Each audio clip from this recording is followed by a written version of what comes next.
It's the Warriors of the Wind review drinking game! Take a shot whenever the cinematic Nutcase references My Little Pony, Friendship is Magic! The Last Airbender is a shitty attempt at adapting one of my favorite TV shows of all time, and I'm very surprised I don't have a seething hatred for it like everyone else who saw this. However, I will give it this. It is so radically different that you could basically just watch the original series and forget this one even existed. Or just think of the actors as a bunch of posers in shitty cosplay. That and the original series isn't godforsakenly boring. Sadly, the same cannot be said for today's subject, Warriors of the Wind, which is, quite literally, Nausicaa of the Valley of the Wind if it sucked crap through a pea shooter. This is me being nice! Let me explain. Hayao Miyazaki's Nausicaa of the Valley of the Wind, based on the manga of the same name, was released in Japan in 1984. Needless to say, it made a crapload of money, enough for Miyazaki and his good friend Aizo Takahata to establish their own film studio, Studio Ghibli. Side note, if you're wanting to get into anime, Studio Ghibli is usually the place to start. The film was so popular that a lot of other products of Japanese pop culture were inspired by this movie, like the Chocobos from Final Fantasy and the Evas from Neon Genesis. And Warriors of the Wind is the Americanized, brutalized, bastardized, localized piece of filth that never should have spawned for this masterpiece, making The Last Airbender tolerable in comparison! Before I go any further, let's look at the cover, which is ludicrously awesome. It looks like something Frank Frazetta sketched in his sleep.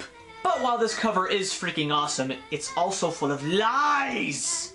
Let's take a closer look.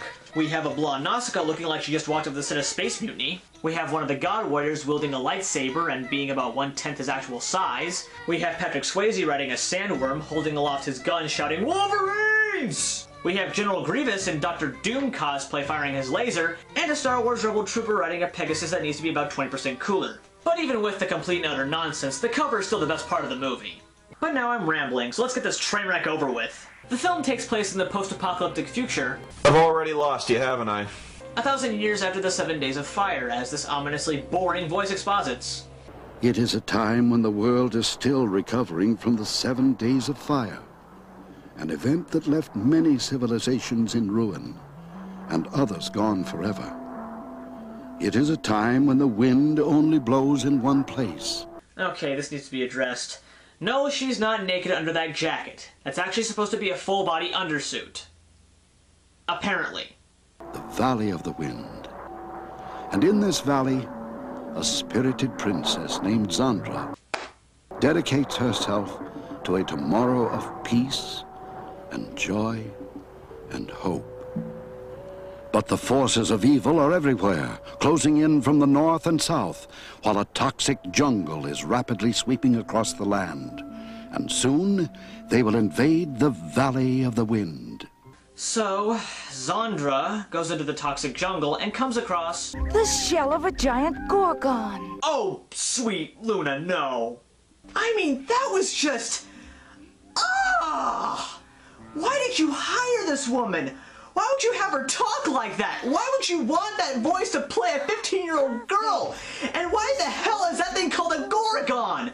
Setting aside the complete translation neglect of all the bullshit monster names in the world, you decide to name those giant insects after the snake-haired stoners? Are you out of your f***ing minds? Yeah, this isn't exactly what I would call stellar voice acting. But there is good news and bad news. The good news is, she's the worst actor. The bad news is, she's the main character. So after they cut an entire scene from the original film, Nausicaa, Zandra, whatever, is alerted to... the sounds of fighting again. What you say? Internet memes. No, seriously, what did she say? The sounds of fighting again. What is this? Translated by Philip J. Fry? The big brain am winning again! I am the greatest! So she climbs to a cliffside to see what the commotion is. There, in the toxic jungle. It's an angry gorgon. Yeah, that thing's a Gorgon like I'm Doug Walker. I know this may sound weird, and this occurred to me after the third time I watched this piece of crap, but does anyone else think that Zandra kind of sounds like Applejack? What in the hay is that supposed to mean? Go back to your jungle. You don't belong here. What in tarnation? Doesn't look like this little devil's gonna cooperate. Well, apple, in the bone, in the... Ah.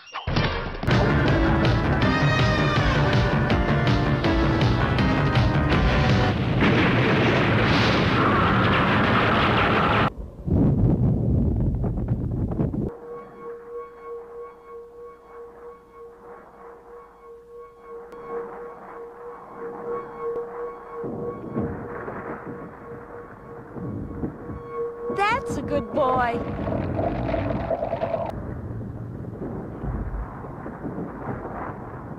There he goes, back to the toxic jungle. Just like Sandra asked him. Oh, wow! No shit! Later, thousands of miles away. Lord Yupa! Lord Yupa! While I've grown old, you've grown beautiful. I missed you, Uncle. You know, at least Tommy Wiseau is quirky. This girl's just irritating. You ride the wind like a master. Father says I've lots to learn. Oh? I forgot about my little friend. Aw, that's just adorable. Seriously, I dare you, nay, defy you to find anything cuter in the realm of animation. Aren't you gonna stay for brunch? Damn it. Alright, let's see how long it takes for them to ruin my favorite scene from the original. I rescued him from the claws of a mighty gadfly. I thought he was a child, so I shot the gadfly and... And that's why the giant Gorgon got angry and chased you, huh? Right. Whoop. Be careful, Zandra. He's a feisty little devil. These creatures can be nasty. Foxy? Stop. Foxy. Of all the names you could have chosen, you went with Foxy. You named a fox squirrel Foxy. That's like catching a Pikachu and then naming it Pikachu. What are you gonna do if you give it a Thunderstone? Call it Raichu? Just save the trouble and call, like, Shocker or Lightning Strike or Thor. Just give it an actual name, for God's sake. What was I bitching about? Oh, right. Anyway, they go back to the Valley of the Wind and have a nice fireside chat with the king about the world crumbling at the hands of the toxic jungle. There on the wall, see that coat of arms? I can't see it anymore, but there's a figure in the corner, the left edge. And the legend says that from the skies a noble soul wearing a blue robe will stand in a golden field and tie the strings of the earth together. And the people of the world will have peace again and we'll have clean air. Uncle Yupa, do you think a beautiful legend like that could really happen? I think dreams like that belong to children like you. There's truth in dreams. I'm too old to believe in fairy tales and legendary characters who solve all the problems of the world. Insert religious joke. Later that night, Zandra is called to the tower because there's trouble in the wind. There's something in the wind. It could mean trouble. Trouble being the name of a Talmekian cargo ship that's on fire.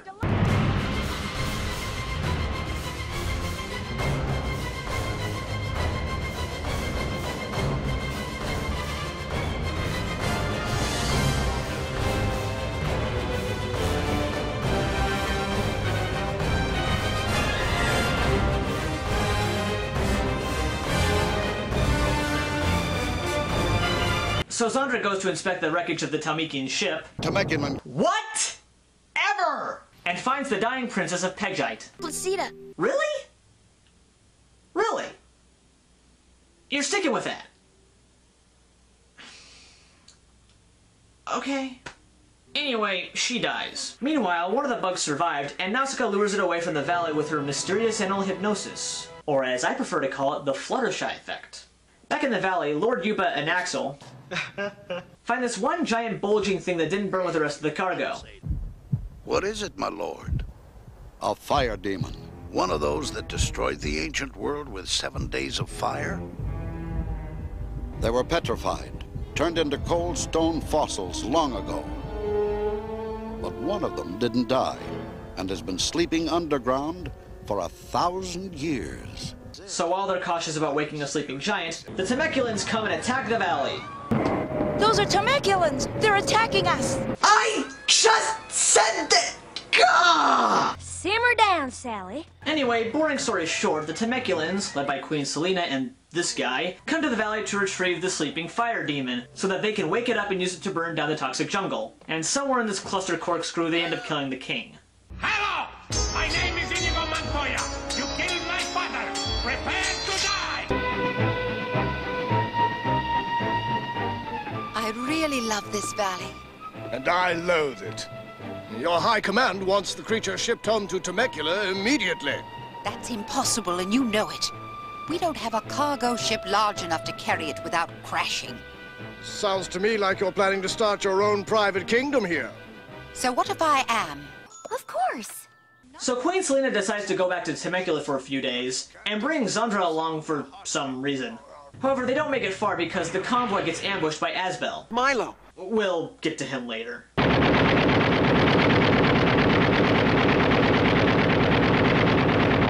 This would be so much more interesting if I actually cared. So Zandra, Axel, and Selena escape the exploding ship, find another ship, and both ships land in the Everfree Forest. While trying to figure out their situation, two great Gorgons, approach them, and Zandra uses her Fluttershy effect to make peace with them. In the original cut, this led to a flashback to when Nausicaa was a child playing with a baby Ohm. In that movie, it further fleshed out the film's environmentalist message of living with nature rather than against it. But in this movie, it just leaves me with one question. Is there a Nausicaa tentacle fanfic out there on the internet? I have no idea, and I don't know if I should be excited or scared to find out. Zandra notices that all the bugs are swarming towards something, and decides to split from the group to investigate.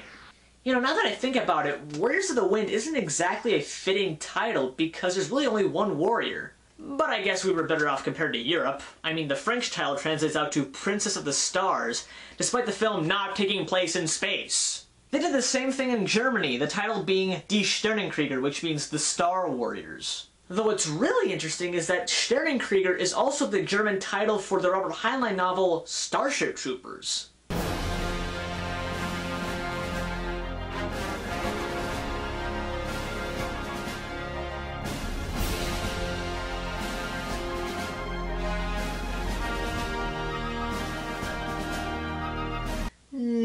Close enough. So Zandra saves Milo just in time to land in... Quicksand! Actually, that's a dry sand pit. Quicksand is a mix of sand, mud, and water, and depending on the viscosity, is not as dangerous as people sometimes think. Later on, Zandra wakes up in the catacombs of Clondathu as Milo comes back with her glider.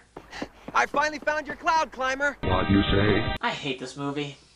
So this is Milo, who, incidentally, is the only character with a voice actor to his name. What I mean by that is, no actors were credited for this movie, and Milo's voice actor, Cam Clark, is the only one who came clean about being in this film. Wikipedia said some woman named Susan Davis played Zandra, but I cross-referenced that with IMDb and got nothing. Now that I think about it, where do I know Cam Clark from?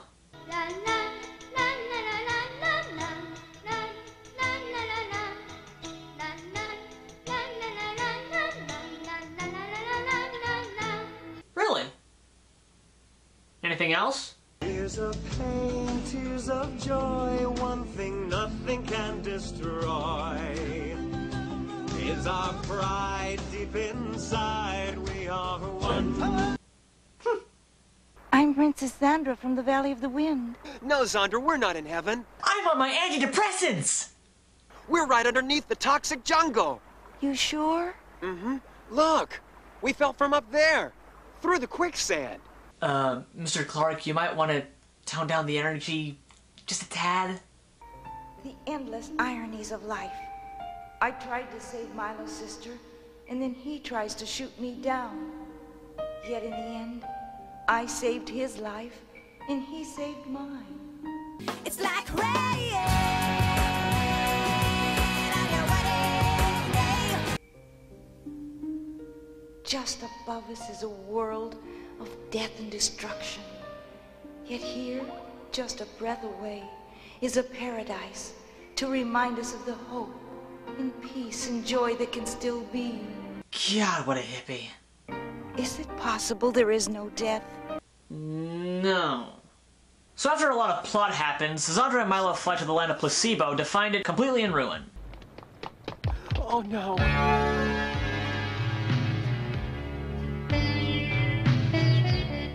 This is actually some pretty chilling music. It sounds like the end of a Dragon Ball Z episode.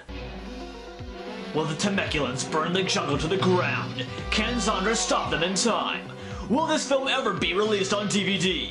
No! So Zandra and Milo find some survivors who plan to piss off a bunch of Gorgons and get them to stampede through the Valley of the Wind to wipe out the Temeculans. Zandra takes this news fairly well. You can't do that!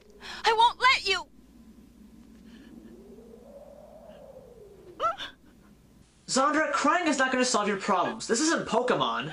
Meanwhile, there's a revolution in the Valley of the Wind. Long story short, the Valley villagers fall back to some ship by the Acid Lake, and the battle is held at a standstill. Back to Zandra, she, with the help of Milo's mother of all people, pulls the old switcheroo, and escapes on her glider while the ship is taken over by... I'm so bored. I concur. Anyone else mind if I skip this? No. Definitely no. Positively no. Decidedly no. So Zandra and Axel head to the acid lake to find that the Gorgons are stampeding because these two assholes are luring them with a dying baby. Zandra goes off to try and stop them, while Axel goes to warn the villagers of the Temeculans. Men, stall them until I come back, and I guarantee you we'll stop them. But don't use the fire demon. It's too soon, Your Highness. It's never too soon to rule the world. Yes, always. Back to Zandra, she saves the baby Gorgon, makes friends with it, and tells the Plesians to say hello to our little friend. If you can take this bull by the horns, you better be ready for a ride. It's no use. Nothing you could do now will stop those giant Gorgons. Oh. This stampede was started by you, so you're gonna stop it. We'll do anything you want if you stop that. Okay, I'll give you that one. That was nice. The Temeculans try to fight off the Gorgons, but they are forced to bring out the fire demon before it is fully awakened, so it's basically falling apart at the seams. Attack! I order you to show them no mercy! Burn them to a cinder! Cremate them! Translation? Kill them with fire! So the demon fires his laser, but the Gorgons are like, yeah, cool story, bro. So he does it again and then melts. Anyway, Zandra gets the baby in front of the stampede and lets them bum rush her. In all honesty, I've been fairly facetious with the MLP references, but watch this and tell me you don't see a connection.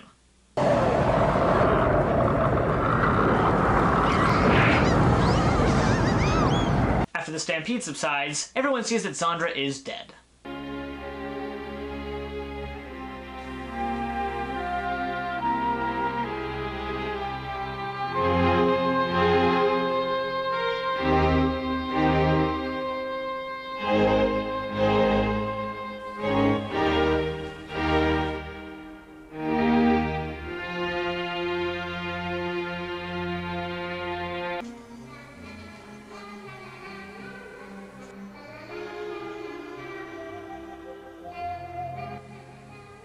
You know, I was joking earlier with that Pokemon crack, but it really does seem like the Gorgons are just crying through their tentacles.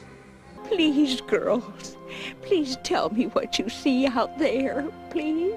Princess Zandra is wearing a beautiful blue and gold robe. Looks like she's walking in a golden field.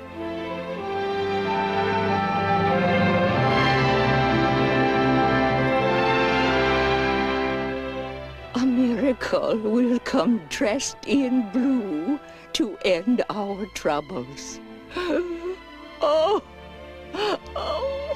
the legend is true.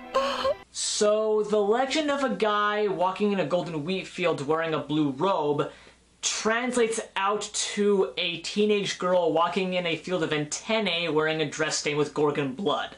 It's funny how life turns out, the odds of faith in the face of doubt. So they celebrate that Zandra isn't dead, and then the movie ends. Yeah, it just ends without really telling us what they did about the toxic jungle. That part was scrapped too. This movie is incredibly boring. Whatever rage I felt the first time watching has been drained completely upon repeated viewings. But aside from that, the voice acting is wooden at worst and laughable at best, and the film fails to tell a complete story, what with most of the important scenes on the cutting room floor. So in summary, it's amazing how a masterpiece can fall to pieces. Oh well. At least the animation's decent. No, really? It's amazing